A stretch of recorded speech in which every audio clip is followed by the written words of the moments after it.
Welcome to our channel Fight for your dreams. So let's fight with me. I am Amandeep. मतलब मेरे साथ मिलकर लड़ाई करते हैं. ऐसे नहीं है कि हम सब मिलकर लड़ाई करते हैं. ऐसा नहीं कि मेरे साथ लड़ाई करने लगो. ना तो आपको अपने परिवार के साथ में लड़ाई करनी है, ना किसी दोस्त के साथ में, और ना ही मेरे साथ में. लड़ाई करनी है हमें खुद के साथ में, अपने सपनों को पूरा करने के लिए. ठीक है, अपनी नीयत से और अपनी नींद से, जो हमें आगे बढ़ने से रोकती है, जो हमें पढ़ने से रोकती है. यूपीएससी के अंदर हमें बहुत सारा धैर्य रखना होता है, बहुत सारा पेशेंस हमारे अंदर होना चाहिए, और कुछ ना कुछ त्याग तो हमें करना ही पड़ेगा. जैसे क्या त्याग करेंगे? नींद का त्याग हमें करना पड़ेगा. ठीक है, जो लोग दिन में सोते हैं, उनको ज़्यादा सोते हैं, उनको तो नींद का त्याग करना ही पड़ेगा. नींद का भी त्याग करना पड़ेगा, मूवी का भी त्याग करना पड़ेगा, है ना. कभी कभी चलो इंटरटेनमेंट के लिए तो कोई बात नहीं, लेकिन कुछ कुछ चीज़ों का त्याग हमें करना पड़ेगा, तभी जाकर ये तैयारी हो पाएगी. ठीक है, ऐसा नहीं है कि हमने एक बार तैयारी शुरू कर दी, उसके बाद में चले गए 15 दिन की छुट्टी पे, फिर उसके बाद में सिलेबस को वापस से कवर करना मुश्किल हो जाता है. ठीक है, तो ये बातें जो थी वो बेसिक सी बातें थी आपके अंदर एनर्जी लाने के लिए. आज हम वैसे बात करेंगे यूपीएससी के सिलेबस की. यूपीएससी के सिलेबस की बात करनी इसलिए ज़रूरी हो जाती है क्योंकि हमें पता होना चाहिए यूपीएससी हमसे क्या डिमांड करता है, वो क्या चाहता है कि हम क्या पढ़ें, वो किस तरीके से क्वेश्चन हमसे पूछेंगे, और उस तरीके के क्वेश्चन को हैंडल करने के लिए हमें कौन कौन से पाठ्यक्रम को कवर करना पड़ेगा, किन किन विषयों को कवर करना पड़ेगा, वो सब चीज़ें हमें पता होनी चाहिए. इसीलिए आज हम यूपीएससी के सिलेबस को कवर करने की कोशिश करेंगे. हाफ आज कवर करेंगे, हाफ कल कवर करेंगे. अगर वीडियो लंबा हो जाता है तो इस बात से घबराना मत कि वीडियो थोड़ा बड़ा है, क्योंकि इस वीडियो के अंदर आपको आपके सारे सवालों के जवाब मिल जाएंगे और बिल्कुल आप रिलैक्स हो जाएंगे कि आपको क्या पढ़ना है. ओके, ज़्यादा कुछ नहीं है, बहुत कम पढ़ना है. एक एक बुक हम एक सब्जेक्ट के लिए रखेंगे और अच्छे से कवर करेंगे, रिवाइज करने पर जोर देंगे ताकि हमारा कोई क्वेश्चन ना छूटे. ओके, समझते हैं. जैसे हमें पता है यूपीएससी का जो एग्ज़ाम होता है वो 3 पैटर्न में होता है: प्रीलिम्स, मेंस और इंटरव्यू. ठीक है, इंटरव्यू तो लास्ट में आता है जब हम लिखने वाला सिस्टम पूरा कर लेते हैं अच्छे से, उसके बाद में इंटरव्यू तक पहुंचने की बारी आती है. तो प्रीलिम्स के अंदर हमारे 2 एग्ज़ाम होते हैं, सी सेट और जीएस पेपर. ठीक है, जीएस के अंदर हमें कट ऑफ के हिसाब से पासिंग मार्क्स मिलते हैं. ठीक है, अगर आपकी कट ऑफ के हिसाब से मार्क्स आए हैं तो आप नेक्स्ट एग्जाम में बैठ सकते हैं, अगर आपने सी सेट को क्वालिफाई कर लिया है तो. सी सेट के मार्क्स आपके कट ऑफ में नहीं जुड़ते हैं. ठीक है, बस सी सेट को आपको पास करना होता है. ठीक है, क्लियर है. उसके बाद में हमारी आती है मेंस की बारी. मेंस के अंदर 2 हमारे क्वालिफाई पेपर होते हैं, हिंदी का और इंग्लिश का, और आप कोई भी लैंग्वेज रख सकते हैं अपने पास में. ठीक है, कोई भी लैंग्वेज, जैसे पंजाबी, उर्दू, हिंदी, मराठी, गुजराती. ठीक है, कोई भी लैंग्वेज आप रख सकते हैं, लेकिन इंग्लिश का एग्ज़ाम हर कैंडिडेट को देना ही होगा. उसके अलावा एग्ज़ाम होता है निबंध का, GS paper 1, GS paper 2, 3, 4. Optional के अंदर हमारे 2 पेपर होते हैं. ओके, ये होता है पूरा पैटर्न यूपीएससी के रिटन एग्ज़ाम का. बात करते हैं प्रीलिम्स के एग्ज़ाम को क्वालिफाई करने के लिए हमें क्या पढ़ना पड़ेगा. देखिए, जो फर्स्ट पेपर है उसके अंदर हमें 200 मार्क्स का पेपर दिया जाता है, 200 मार्क्स के क्वेश्चन आते हैं. ठीक है, 2 घंटे का टाइम दिया जाता है, जिसके अंदर हमसे क्वेश्चन पूछे जाते हैं राष्ट्रीय और अंतर्राष्ट्रीय महत्व की सामयिक घटनाएं, यानी करंट अफेयर्स हमसे पूछा जाता है. ठीक है, जो जो घटनाएं जो हो रही हैं उन घटनाओं के बारे में हमसे पूछा जाता है, यानी करंट अफेयर से. ठीक है, और उससे हमें घबराना नहीं है, कोई हवा नहीं होता है करंट अफेयर. जो चीज़ें हमारे आसपास घटित होती है हमें उसी को बताना होता है. भारत का इतिहास और भारतीय राष्ट्रीय आंदोलन, यानी इंडिया की हिस्ट्री पूछ रहे हैं और भारत का राष्ट्रीय आंदोलन पूछ रहे हैं. ठीक है ना, भारत का इतिहास पूछ रहे हैं, यहाँ पर विश्व का इतिहास नहीं पूछ रहे हैं. क्लियर है, याद रहेगा. अब ये भारत का इतिहास जो है ये एंशियंट है, मिडवल है या मॉडर्न है, ये यहाँ पर बताया नहीं गया, बस बताया गया भारत का इतिहास. यानी हमें तीनों स्टेज है ना, कौन कौन सी, प्राचीन, मध्यकालीन और आधुनिक भारत को कवर करना होगा. और भारतीय राष्ट्रीय आंदोलन तो हमें कवर करना ही है, जो कि हमारा आ जाता है 1857 की क्रांति के बाद का सिस्टम. ओके, फिर आता है भारत और विश्व का भूगोल, हमें ये पढ़ना पड़ेगा. इसके अंदर भारत और विश्व का प्राकृतिक, सामाजिक और आर्थिक भूगोल कवर करना पड़ेगा. भारत की राजतंत्र और शासन प्रणाली, यानी कि जो राज्य व्यवस्था भारत के अंदर चल रही है उससे संबंधित बातें पूछी जाएंगी. आर्थिक और सामाजिक विकास यानी सतत विकास, गरीबी समावेशन, जनसांख्यिकी और सामाजिक क्षेत्र के अंदर जो जो पहल की गई है, यानी कि अर्थव्यवस्था को आगे लाने के लिए, लोगों को आगे लाने के लिए सरकार ने जो जो कदम उठाए हैं, उन सब बातों को पूछा जाएगा। उसके अलावा पर्यावरण पारिस्थितिकी यानी कि पर्यावरण है ना, इकोलॉजी सिस्टम जो है उसके अंदर क्या बदलाव हुए हैं, ठीक है, जैसे ये प्रदूषण वगैरह बढ़ रहा है तो उस पर ये बैठ के होती रहती है, तो इन सब चीज़ों पर भी क्वेश्चन किया जाएगा और सामान्य अध्ययन पर प्रश्न किए जाएंगे। इतनी बात आपको अच्छे से समझ आ गई। अब इन सब चीज़ों को कैसे हम कवर करेंगे, बिल्कुल रिलैक्स होकर समझना। इन सब चीज़ों को हम एनसीईआरटी के माध्यम से, अकेले एनसीईआरटी के माध्यम से कवर नहीं कर सकते हैं, हमें करंट अफेयर्स की ज़रूरत पड़ेगी। देखिए हम पॉइंट वाइज चलते हैं। हर एक बुक का नाम मैंने दे दिया है। भारत का इतिहास, भारतीय राष्ट्रीय आंदोलन, ये हमसे मेंस में भी पूछा जाएगा। भारत और विश्व भूगोल, ये भी हमसे मेंस में पूछा जाएगा। दिस वन, ऐसी कोई चीज़ नहीं है जो मेंस में नहीं पूछी जाएगी, सारी चीज़ें मेंस में पूछी जाएगी। यानी कि प्रीलिम्स की तैयारी अकेले नहीं करनी होती है, प्रीलिम्स की तैयारी हमें मेंस के साथ में करनी होती है। मेंस की तैयारी करना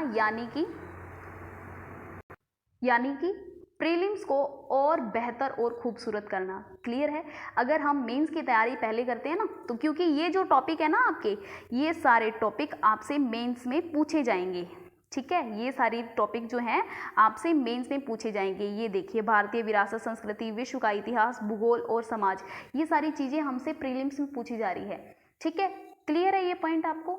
ओके, अब हम एक बार ये देख लेते हैं जो सी सेट है, सी सेट के लिए हमें क्या करना होगा। इसके अंदर देखिए कुछ ज़्यादा रीजनिंग वगैरह आती है, इसके अंदर रीजनिंग, बोधगम्यता, संचार कौशल सहित अंतर, ठीक है, व्यक्तित्व कौशल चाहिए, तार्किक कौशल चाहिए, निर्णय लेना और समस्या समाधान, सामान्य मानसिक योग्यता, ठीक है, और इसके अलावा 10th क्लास तक के लेवल का आपसे आंकड़ों का निर्वाचन, आधारभूत संख्यन, ये मैथ जो है वो 10th लेवल की आती है आपके पास में। और उसके अलावा आपके पास में रीजनिंग होती है, ठीक है, रीजनिंग आपको आनी चाहिए। इस एग्ज़ाम को क्रैक करने के लिए, प्रीलिम्स के सी सेट को कवर करने के लिए एक बढ़िया सी बुक मैं आपको बताती हूँ। ऑनेस्टली जो मैंने खुद ने पढ़ी है वो है मधुकर कोटवे सर की बुक, मधुकर कोटवे सर की बुक है सी सेट, ठीक है, उसका नाम ही बुक का है सी सेट। और ये बुक इतनी शानदार है, आपको बिल्कुल कॉन्फिडेंट कर देगी कि वास्तव में हम सी सेट को क्वालिफाई करने में एबल हैं, ठीक है। इस बुक को हम हमारे चैनल पर ही कवर कर लेंगे, बिल्कुल माइंड फ्री होके आपको पढ़ना है, बस समझना है, ओके। कोई बुक वगैरह आपको लाने की ज़रूरत नहीं है, अगर आप चाहें तो भी ले सकते हैं, मैं PDF आपको अवेलेबल करवा सकती हूँ, ओके, ठीक है। तो अब हम समझते हैं मेंस।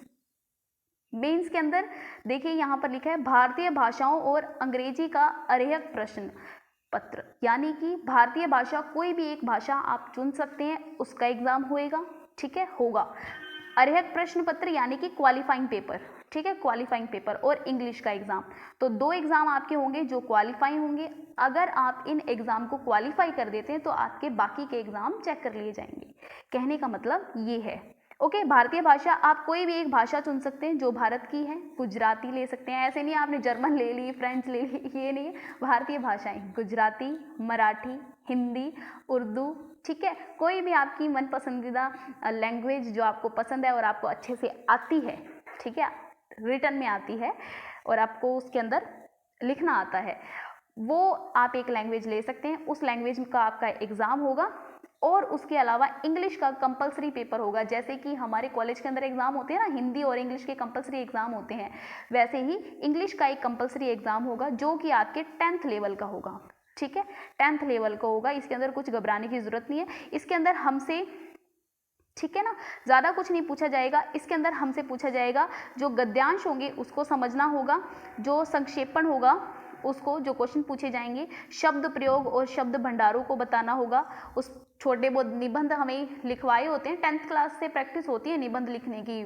प्रदूषण पर, टेलीविज़न पर, मेरा प्रिय अध्यापक, है ना, ये सब निबंध हमने लिखे होते हैं, लेकिन थोड़ी प्रैक्टिस हमें होनी चाहिए। अंग्रेजी से भारतीय भाषा और भारतीय भाषा से अंग्रेजी में अनुवाद यानी ट्रांसलेट करना, ये इंग्लिश में हमें कुछ लाइनें लिख के दे देंगे और हमें उसको हिंदी में ट्रांसफ़र करना होगा, ट्रांसलेट करना होगा, और कुछ हिंदी में लिख के दे देंगे, उसे हमें इंग्लिश में ट्रांसलेट करना होगा। ये ही सब चीज़ें होती है जो 10th क्लास की लेवल की होती हैं। फिर बात आती है निबंध की। जो निबंध पेपर जो होता है वो काफ़ी इम्पोर्टेंट पेपर होता है, ठीक है। इसके अंदर देखिए, निबंध के अंदर कोई एक सब्जेक्ट से क्वेश्चन ही पूछे जाते हैं। इसके अंदर जीएस के जितने भी पेपर हैं, जर्नल स्टडीज़ के जितने भी पेपर हैं, उन सब पेपर का मर्ज करके आपसे मुद्दों पर चर्चा करने के लिए कहा जाता है। जैसे कि महिलाओं पर चर्चा करने के लिए, गरीबी पर चर्चा करने के लिए, बेरोजगारी पर चर्चा करने के लिए, ठीक है, जैसे कि बाल विकास पर चर्चा करने के लिए, सतत विकास पर चर्चा करने के लिए। ये जो मैं पॉइंट बोल रही हूँ ना, ये आपको किताबों से ही मिलेंगे, कहीं बाहर जाने की ज़रूरत नहीं है आपको, ठीक है, ज़्यादा कंफ्यूज होने की भी ज़रूरत नहीं है। तो इन पर ऐसे लिखने के लिए, इसीलिए ऐसे का पेपर जो है वो हम लिख के तैयार करेंगे, लिख के, है ना। जितना लिखेंगे तभी ऐसे का पेपर तैयार होगा। अगर हमें लिखने की प्रैक्टिस नहीं होगी तो ऐसे का पेपर तैयार नहीं हो सकता। कहते हैं कि ऐसे के पेपर के लिए प्रैक्टिस करने की ज़रूरत नहीं होती, कोई इसके लिए विशेष तैयारी नहीं है, लेकिन मैं कहती हूँ कि ऐसे के पेपर के लिए विशेष तैयारी होनी चाहिए। हमें कुछ कविताएँ आनी चाहिए, ठीक है, कुछ कविताएं आनी चाहिए, कुछ हमें ऐसे डायलॉग्स, शायरी भी हो सकती है, ठीक है, शायरी भी आप लिख सकते हैं, कुछ कहानी भी लिख सकते हैं, कुछ घटना भी आप लिख सकते हैं। ऐसे ही निबंध बनता है। ये कौशल जो होगा, ये जो टेक्निक जो होगी, यही आपके निबंध को बाकियों के निबंध से अलग बनाती है और आपके मार्क्स को इंक्रीज करती है। क्लियर है। निबंध आप इस तरीके से तैयार करेंगे, अपने इसी चैनल पर करेंगे कि कोई इसमें कोई टेंशन लेने की बात नहीं है। जीरो से हीरो तक की प्रिपरेशन हम करने वाले हैं। ओके, अब बात करते हैं हमारे जो पेपर जिसके हिसाब से मेरिट बनती है, ठीक है, जिसके हिसाब से मेरिट बनती है, वो एग्जाम होते हैं journal studies 1, journal studies 2, journal studies 3 and 4। Clear है। पेपर 1 तो हमारा होगा निबंध का, उसकी कोई टेंशन मत लेना, आप सब कवर कर लेंगे। अब देखिए प्रश्न पत्र 2 यानी सामान्य अध्ययन का 1, जर्नल स्टडीज फर्स्ट का जो पेपर है वो है भारतीय विरासत और संस्कृति। अब ये जो भारत की विरासत की बात कर रहे हैं, भारत की संस्कृति की बात कर रहे हैं, ठीक है, इसकी किताब जो है वो बहुत बढ़िया किताब है नितिन सिंघानिया की। वैसे मैं आपको एक बात बता दूं, अलग से आपको कोई किताब पढ़ने की ज़रूरत नहीं होती। जब हम भारत का इतिहास पढ़ते हैं तो भारत के इतिहास में ही भारत की कला की कहानी छुपी होती है, भारत की विरासत और भारत की संस्कृति की कहानी छुपी होती है, भारत के समाज के अंदर ही भारत की संस्कृति है ना। तो हमें अलग से कोई किताब पढ़ने की ज़रूरत नहीं होती है। लेकिन फिर भी अगर हमें कुछ मंदिर निर्माण कला वगैरह के बारे में पूछना हो, ठीक है, मंदिरों के बारे में या फिर कोई गुंबद वगैरह के निर्माण के बारे में पता करना हो, तो नितिन सिंघानिया की जो किताब है दी बेस्ट है, ठीक है। मैंने किताबों की डिटेल दे दी है, एक बार मैं आपको दिखा देती हूँ। ये देखिए यहाँ पर किताबों की डिटेल दे दी है। इस वीडियो का PDF फाइल आपको मिल जाएगा, नीचे मैं कमेंट बॉक्स में टेलीग्राम लिंक दे दूंगी, वहाँ पर जाकर आप ले सकते हैं, कोई इसमें दिक्कत वाली बात नहीं है। एक बार मैं चेक भी करवा दूंगी आपको, ठीक है। तो क्लियर है, मुझे लगता है इतनी पॉइंट आपको समझ आ गया होगा, है ना। भारतीय विरासत और संस्कृति, यानी कि भारतीय विरासत और संस्कृति कहाँ तक की संस्कृति, कहाँ से लेकर कौन सी संस्कृति की बात कर रहे हैं, प्राचीन काल से, जब से आदि मानव आए हैं तब से लेकर आज तक, आधुनिक काल तक की संस्कृति को इन्होंने कवर करना है। ये पूछेंगे हमसे कि किस तरीके से प्राचीन जो संस्कृति थी, प्राचीन के जो लोग थे, उनकी जो कला के अंदर जो डिफरेंस है वो हमारी कला से कैसे है, उनकी कला के अंदर ऐसा कला में कौन सा अंतर है जो यहाँ की कला के अंदर, आधुनिक काल की कला के अंदर नहीं पाया जाता, ठीक है। इस तरीके के क्वेश्चन यहाँ पर पुट किए जा सकते हैं। साहित्य पूछा जा सकता है, वास्तुकला के पहलू शामिल हो सकते हैं। क्लियर है। ये सब हम कहाँ से कवर करेंगे, भारत के इतिहास और नितिन सिंघानिया से। भारत के इतिहास को कवर करने के लिए प्राचीन भारत का इतिहास हम RS शर्मा जी की बुक से कवर करेंगे, ठीक है। और मध्यकालीन भारत का इतिहास हम करेंगे सतीश चंद्र जी की बुक से, और आधुनिक भारत का इतिहास हम बिपिन चंद्र जी की बुक से कवर कर सकते हैं, और चाहे तो आप स्पेक्ट्रम भी यूज़ कर सकते हैं। लेकिन मैं कहूँगी अगर आपको भारत का इतिहास समझना है तो भारत के इतिहास को समझने के लिए कक्षा 6 से लेकर कक्षा 8 की NCERT को अच्छे से पढ़ लिए, बिल्कुल अच्छे से। 6th क्लास की जो NCERT है वो आपकी कवर करती है प्राचीन भारत को, 7th क्लास की NCERT जो है वो आपके मध्यकालीन भारत के इतिहास को कवर करती है, और 8th क्लास की NCERT जो है वो आपके आधुनिक भारत के इतिहास को कवर करती है। जितना आप रिवीजन करेंगे उतना ही आपके लिए बेहतर होगा, उतनी ही ईजी आपको आगे वाली किताबें लगेंगी, ठीक है। क्लियर है। ओके, ये हो गई हमारी बातें इतिहास की, विश्व इतिहास। विश्व इतिहास पढ़ने के लिए एक बेस्ट बुक आती है जैन एंड माथुर की, जैन एंड माथुर जी की बुक आती है, ठीक है। इस बुक को हम हमारे चैनल पर कवर करेंगे और बेस्ट नोट्स जो मैं अवेलेबल आपको करवाऊंगी वो आपको कहीं पर भी नहीं मिलेंगे, ठीक है, क्योंकि वो नोट्स जो होंगे वो कोई किसी एक किताब से उठाकर मैं नहीं दूंगी। आज के मुद्दों को मैच करके मिक्स करके आपको दिए जाएंगे, ठीक है। आज से प्राचीन काल से लेकर आज तक के मुद्दों को मैच करके दिए जाएंगे, ठीक है। विश्व को भारत के साथ में जोड़कर आपको ऐसे नोट्स अवेलेबल करवाए जाएंगे, ठीक है, इसी चैनल पर। उसके बाद में विश्व का इतिहास कह रहे हैं और भूगोल कह रहे हैं, भूगोल, ठीक है। भूगोल के लिए ज़्यादा कुछ हमें नहीं पढ़ना है, हमें सिर्फ NCERT पढ़नी है, NCERT 6th से लेकर 12th क्लास तक की, ओके, घबराने की जरूरत नहीं है। 6th से 12th तक की NCERT आपने कवर कर ली ना तो आपको कुछ पढ़ने की जरूरत नहीं है, ठीक है। मैप हम अलग से तैयार कर लेंगे। 6th से लेकर 12th तक की NCERT जब कवर हो गई तो हमारा पूरा भूगोल तैयार हो जाएगा और बस रिवीजन की जरूरत होगी। रिवीजन है तो हम अपने सारे क्वेश्चन को सोल्व कर लेंगे, क्लियर है। बाद में बात आती है भारतीय समाज की। किसकी बात कर रही है? भारतीय समाज की। भारत का समाज, भारत का समाज, भारतीय समाज की जो किताब आ रही है वो है राम आहूजा, ठीक है। ये एक ही किताब है जो हमारा पेपर फर्स्ट में हेल्प करती है, सॉरी पेपर सेकंड GS 1 के अंदर हमारी हेल्प करती है, राम आहूजा की बुक। ये बुक भी हम यहाँ पर कवर कर लेंगे, ओके, पॉइंट आपको समझ आ गया होगा। फिर बात आती है पेपर 3 यानी GS paper 2 general studies 2। Paper 3 कैसे हुआ? पेपर 1 हमारा निबंध वाला था, पेपर 2 हमारा ये जो हमने अभी पढ़ाई है भारत का इतिहास है ना, कला संस्कृति, भूगोल, विश्व का भूगोल है ना, और समाज, ये जो था हमारा पेपर 2 था, जनरल स्टडीज 1 था, ठीक है, ओके। अब है पेपर नंबर 3 की बारी। पेपर नंबर 3 जो है वो हमारा आता है राजव्यवस्था से, ठीक है। राजव्यवस्था से ये पेपर जुड़ा हुआ है, ठीक है। अंतरराष्ट्रीय संबंधों से भी ये जुड़ा हुआ है, सामाजिक न्याय से भी ये जुड़ा हुआ है। देखिए शासन व्यवस्था तो हम एक ही बुक से कवर कर लेंगे, M लक्ष्मीकांत से, ठीक है। वैसे तो कहा जाता है कि M लक्ष्मीकांत की जो किताब है वो केवल प्रीलिम्स के लिए इंपॉर्टेंट है, ठीक है, लेकिन हम M लक्ष्मीकांत सर की बुक को इस तरीके से कवर कर रहे हैं। मैंने कुछ वीडियोस डाल दिए हैं चैनल पर, आप चेक कर लेना, अच्छे से पढ़ना। उसी तरीके से वो जो हमारा जो सिस्टम है M लक्ष्मीकांत को पढ़ने का, वो हमारा मेंस के साथ में प्रीलिम्स को तैयार करने का सिस्टम है, ठीक है। मेंस के साथ में प्रीलिम्स हम M लक्ष्मीकांत सर की बुक से ही कवर करेंगे, ठीक है। यहाँ तक का तो सिस्टम हमें समझ आ गया, लेकिन जब हम बात करते हैं स्वास्थ्य, शिक्षा, मानव संसाधन, सामाजिक क्षेत्र, विकास प्रबंधन और सामाजिक न्याय की जब हम बात करते हैं, यहाँ पर दिया हुआ है ना, मेंशन किया हुआ है सामाजिक न्याय, ये हमें कहाँ से पता चलेगा? ये पता चलेगा हमें आज के मुद्दों से, करंट अफेयर्स से, ठीक है। डेली के जो मुद्दे उठते हैं, बलात्कार है ना, क्लियर है, भ्रष्टाचार, ये जो सब चीज़ें कहाँ से आती है? ये सारी चीज़ें हमें मिलती हैं टॉपिक से, करंट अफेयर के टॉपिक से, ठीक है। यहाँ इन सामाजिक न्याय के मुद्दों को सोल्व करने के लिए बड़े बड़े आयोग बिठाए जाते हैं, बड़ी बड़ी है ना समितियां बिठाई जाती हैं। उन समितियों की जो सिफारिशें होती हैं, उन सिफारिशों को ही तो पढ़ना हमारा सामाजिक न्याय को कवर करना है। फिर बात आती है अंतर्राष्ट्रीय संबंध। तो अंतर्राष्ट्रीय इंटरनेशनल रिलेशन के अंदर क्या आता है?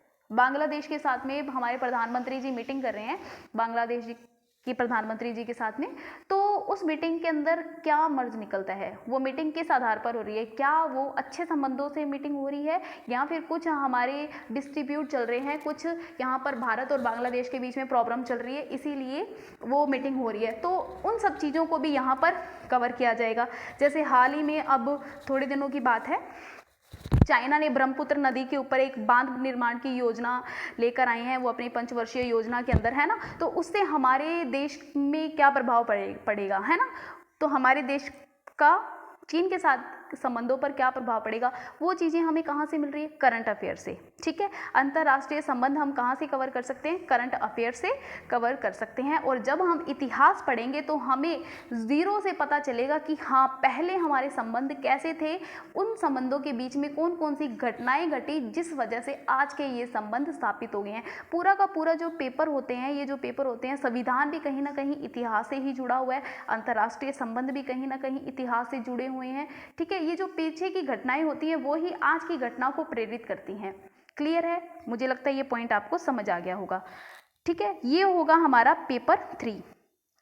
क्लियर है, उसके बाद में चलो हम कवर कर ही लेते हैं ये वाला भी, जो हमारा पेपर 4 है, यानी कि सामान्य अध्ययन का पेपर 3, प्रौद्योगिक आर्थिक विकास, जैव विविधता, पर्यावरण सुरक्षा एवं आपदा प्रबंधन। आपदा प्रबंधन के लिए हमें सिर्फ योजना पढ़नी है, हमें सिर्फ योजना पढ़नी है और करंट अफेयर पढ़ना है और कुछ भी नहीं पढ़ना है। सुरक्षा, आंतरिक सुरक्षा के लिए, ठीक है, भारत की आंतरिक सुरक्षा के लिए एक किताब आती है, नाम मैंने वैसे मेंशन कर दिया है नीचे, भारत की आंतरिक सुरक्षा। ठीक है, भारत की आंतरिक सुरक्षा नाम की किताब है, जिसे लिखा है अशोक कुमार। ठीक है, अशोक कुमार ने, बहुत अच्छी किताब है, सभी आंतरिक मुद्दों को इस किताब के अंदर सॉल्व किया गया है, अशोक कुमार जी के द्वारा लिखी गई है, मैंने मेंशन कर दिया है, पीडीएफ आप ले लेना। ओके, तो यहाँ से हम कवर कर लेंगे सुरक्षा। पर्यावरण जैव विविधता जो है ये हम कवर करेंगे, एक ही किताब है, शंकर आईएएस किताब, शंकर आईएएस अकेडमी की किताब है।